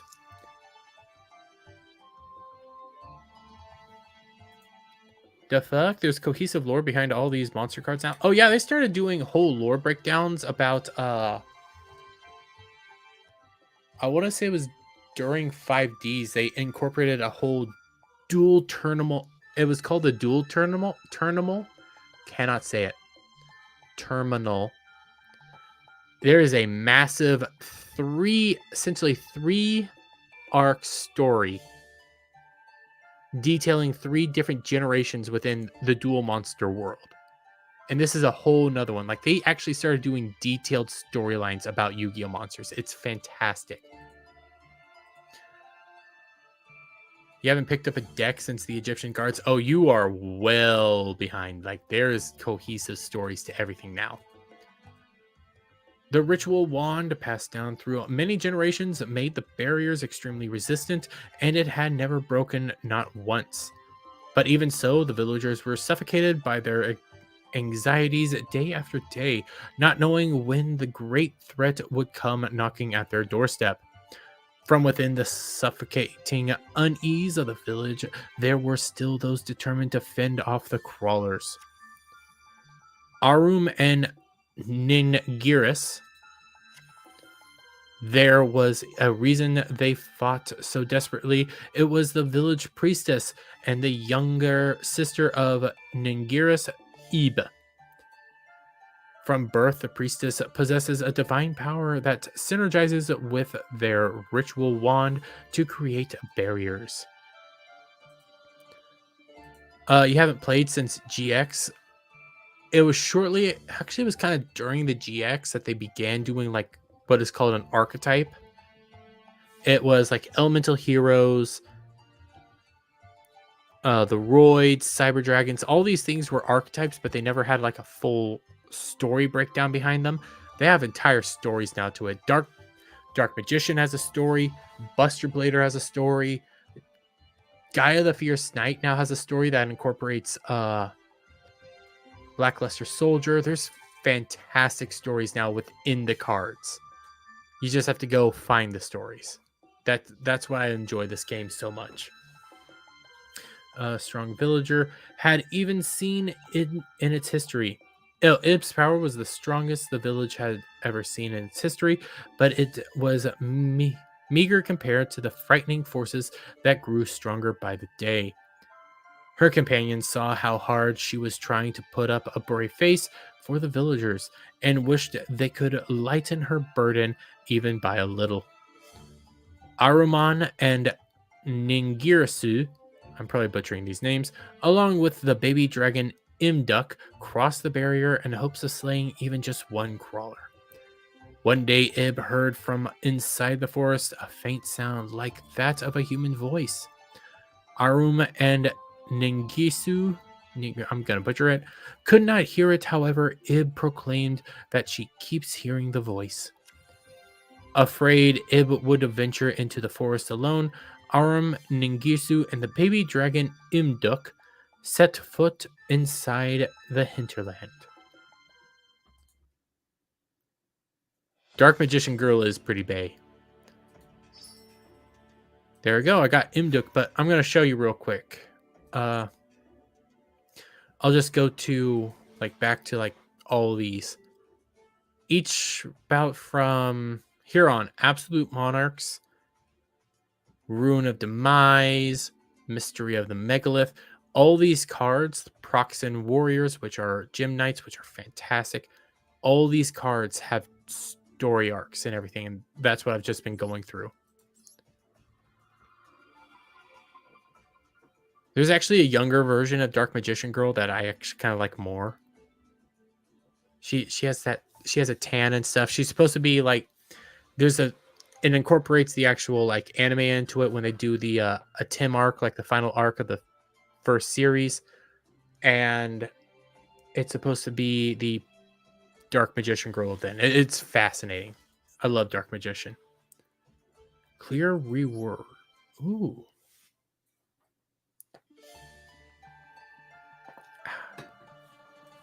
The sun had already set, leaving only starlight to guide them. The scent of trees and soil hung in the cold air. Though her footing was unsure, Ib ventured into the forest as if she was being guided. Careful not to lose sight of her, the three looked out for crawlers as they followed her.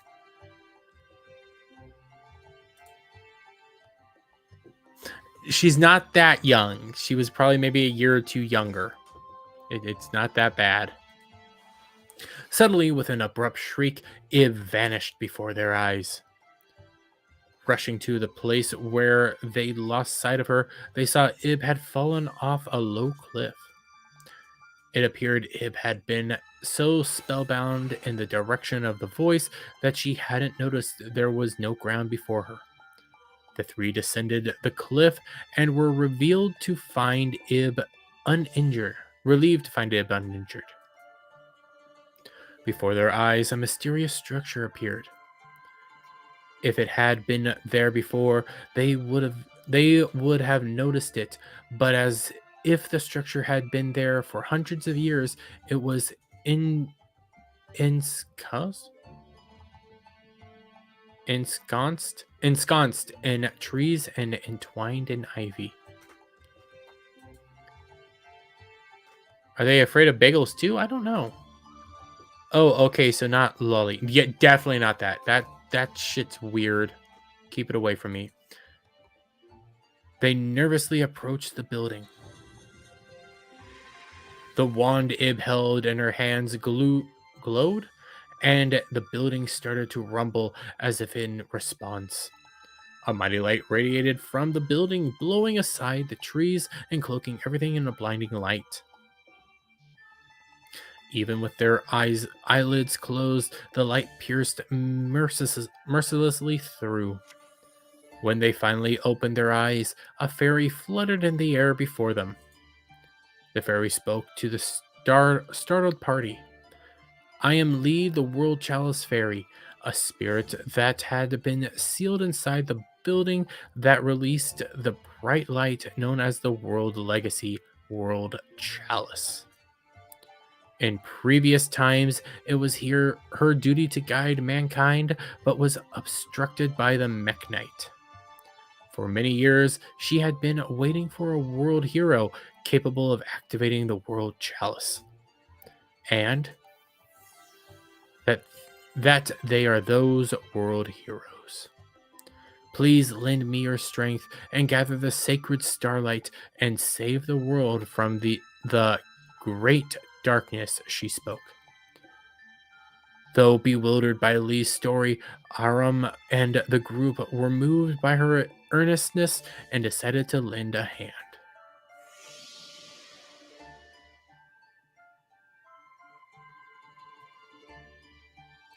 Hearing their resolve, the fairy Lee smiled up, bestowed upon them the power of the awakened World Chalice. Okie dokie. I've only ever used World Chalice cards once in my entire life. I was not a fan, but I do like the World Chalice series. I like Mech Knights a lot. They're fun cards. Like really fun cards. Okay.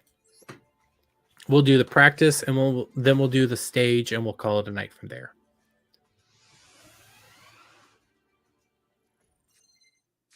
Ooh, that's nice. What makes World Chalice decks unique? You can bring out a slew of powerful Link monsters by starting with summoning normal monsters and leading them to further Link summons. When World Chalice Link monsters are sent from the field to the graveyard, you can special summon a World Chalice monster from the hand. This can allow you to perform even more Link summons and recover quickly from your opponent's attacks. Keep World Chalice monsters ready in your hand. Okay.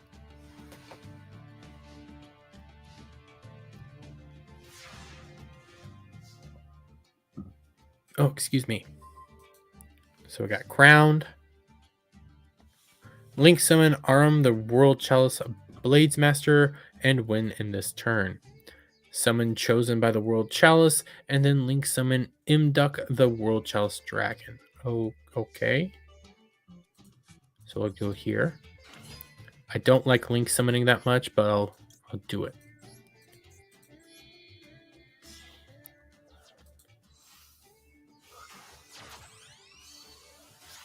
Imduck, World Chalice Dragon.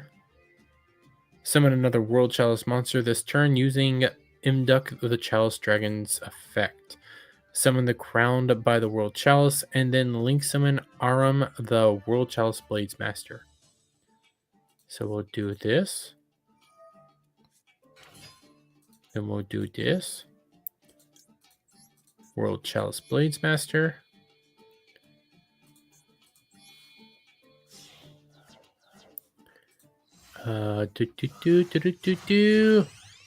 Nickelodeon. You sent Imduck, the World Chalice Dragon, to the graveyard, so use its effect, summon World Chalice monster from your hand. Ooh, yes. Okay.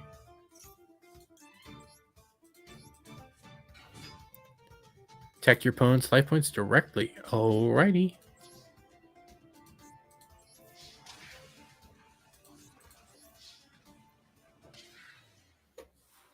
This seems pretty straightforward. How badly am I going to butcher this?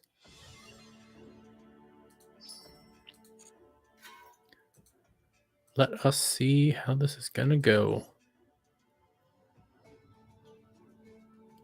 Going second in the first round, and then we'll just end it like butter when we start going into other decks. Okay. Forest and crawlers. Okay. This is going to be interesting. that targets your linked monster. Quick fit. You can send this card from your hand. Oh, I'm gonna keep that there. Special summon 1 security token, Cyber's Light. Let's see, what cards do I have here? Accept tokens.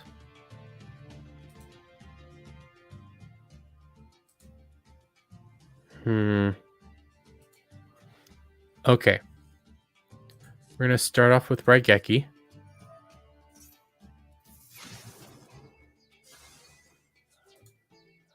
Enjoy the rest of the game, bud. I got stuff to do. You too, Kenzo. I'll see you this Friday. Shizu. Let's start off with her. And we'll just do a copy of what we did last time. Summon Imduck.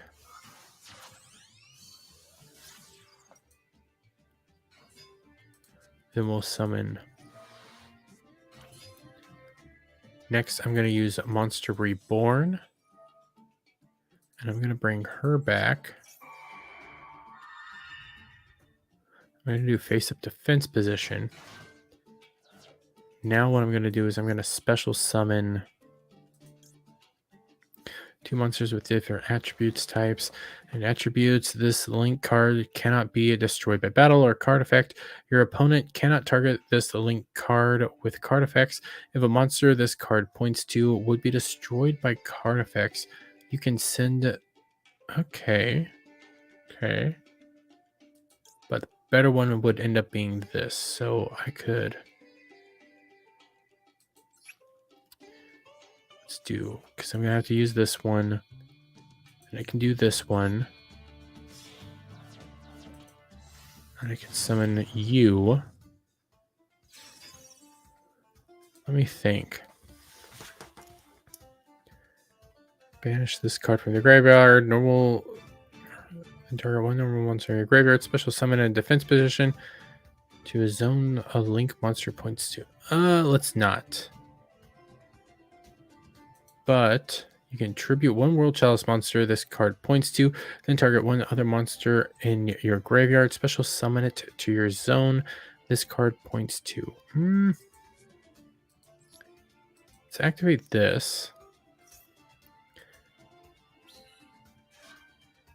Then can I...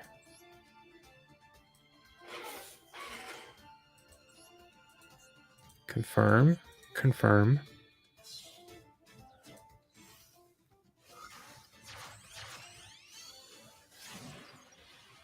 Ib of the World Chalice. I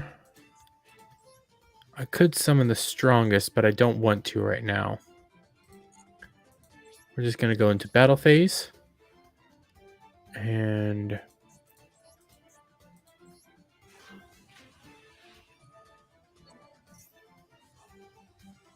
it's recycling effect.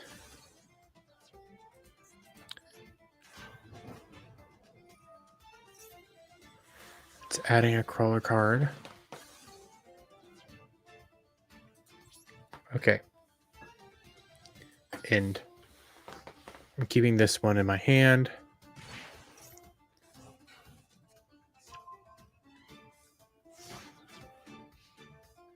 That was a good move.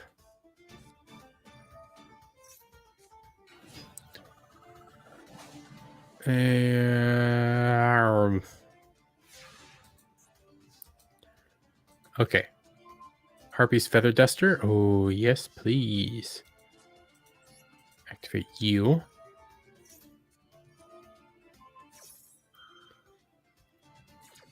Yeah, you'll gain 700 attack points.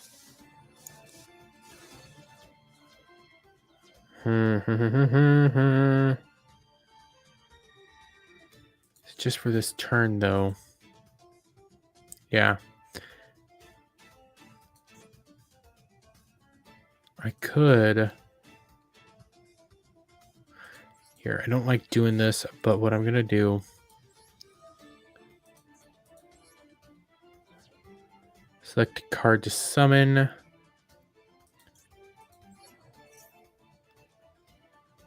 Face up attack. Harpy ladies can get some too. That's something I was going to talk about. The Harpy ladies actually, fun fact, the Harpy ladies were heavily censored for America. Like heavily censored. They didn't think they were good cards. This card is a link summoned. Draw cards equal to the number of World Chalice monsters this card points to. You can only use the effect of Nagirisu, the World Chalice Warrior, once per turn. Once per turn, you can send one card from each player's field to the graveyard. If this card is sent from the field to the graveyard, you can special summon one World Chalice monster from your hand. Fuck it. Yes. Yes. We'll summon you.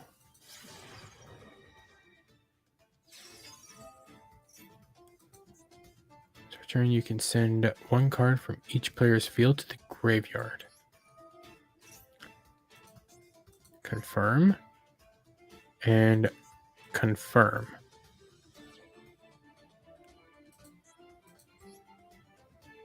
Cancel. We'll go battle. We'll attack with you first. Oh. Good for you. And we'll go in with you. End.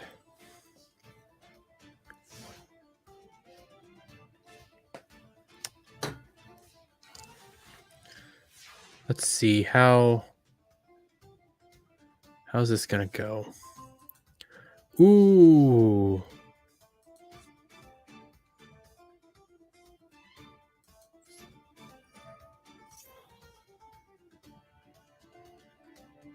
Okay. So let's activate this. Get rid of this, and we'll get rid of this. Go battle.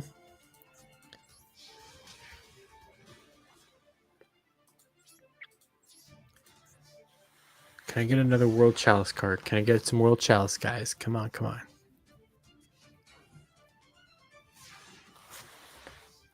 This isn't a bad deck. It's not my first choice cards, but it wouldn't be my last.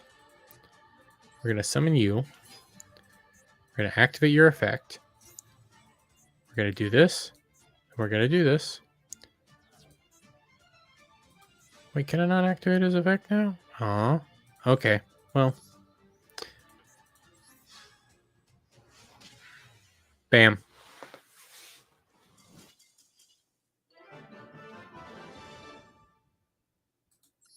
Now let's see how fast we can get through this by using my preferred archetype. Ooh, I even get more. This is fun. I can just get World Chalice cards doing this. I'll do this all day.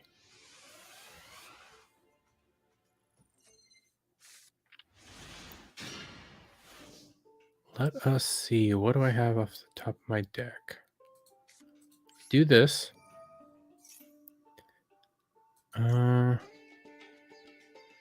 Place one card on the top of your deck from your hand.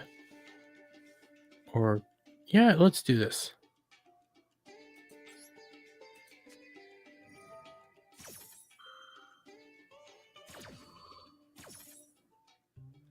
Select one card.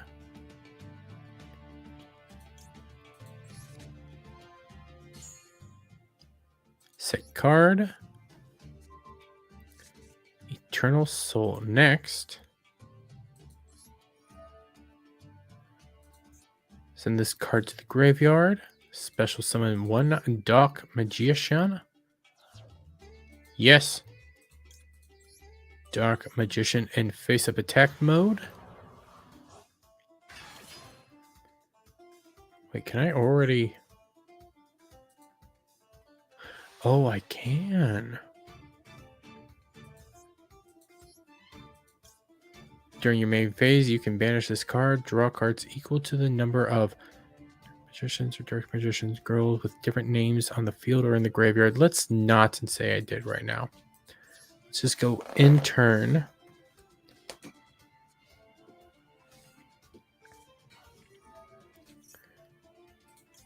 Activate effect. Yes. Yes. And we're going to grab Dark Magic Attack. Activate card's effect. Yes. Face up attack position.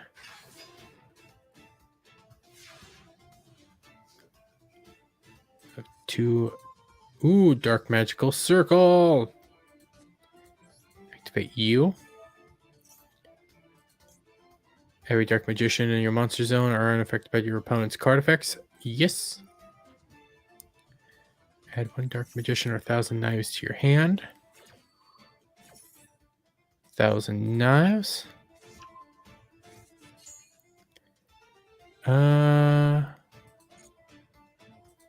Yes.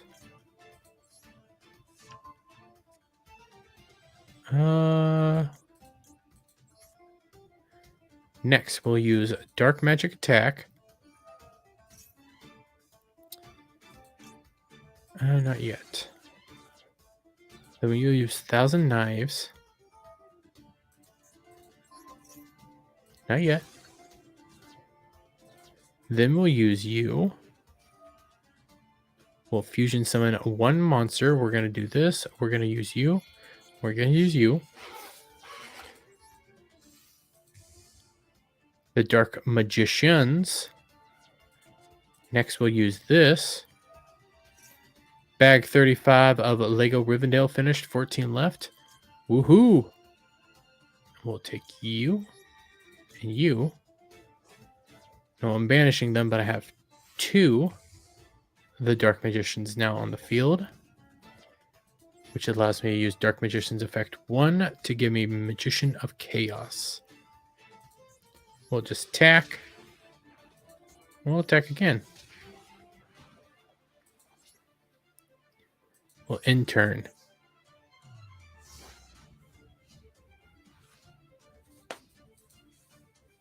Draw 1 card. I gain 1,000 life points. Yes. Yes. That's just 2 cards.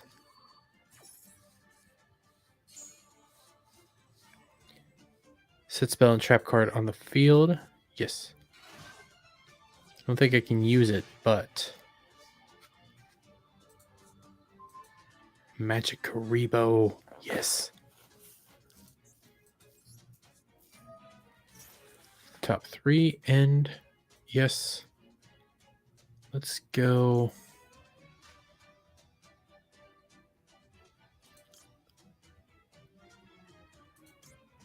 Let's do this. Couldn't care less. Yes, because they'll both be added to my hand now.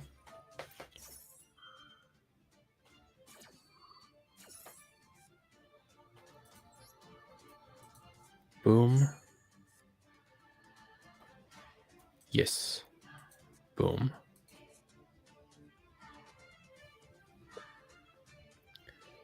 Dark Magician while on the field or in the graveyard once per turn. Spell trap cards activate. You know what? Fuck it. This. Face up attack. Magician of Chaos. Yes. 1 card to banish. The effect of Dark Magic Circle is activated. Chain another effect.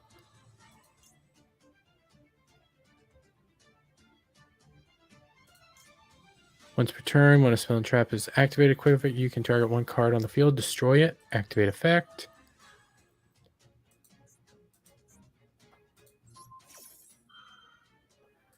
And then we'll do this as well, just for the fun of it.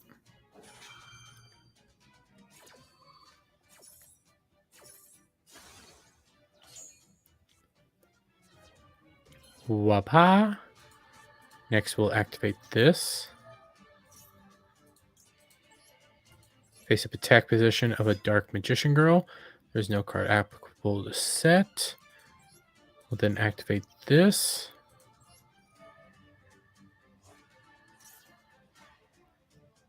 Next, we'll use Eye of Timaeus. And we'll select you. And we're going to summon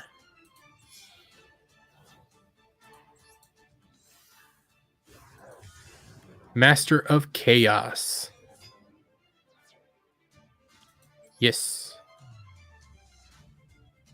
Select a card to target.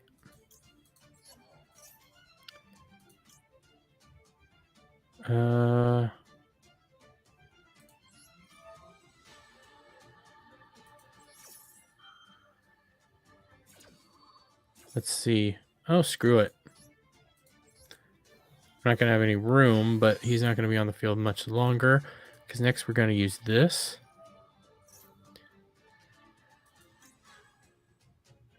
No. We're going to summon you. And we're going to grab from the graveyard Doot. Doot. Doot. Doot. And Doot. Face up attack position. You know what? I'm willing to bet they do. I'm willing to bet they do, JB. And let's finish this with Quintet Magician. It's not a powerful card, but I don't get to use them a whole lot.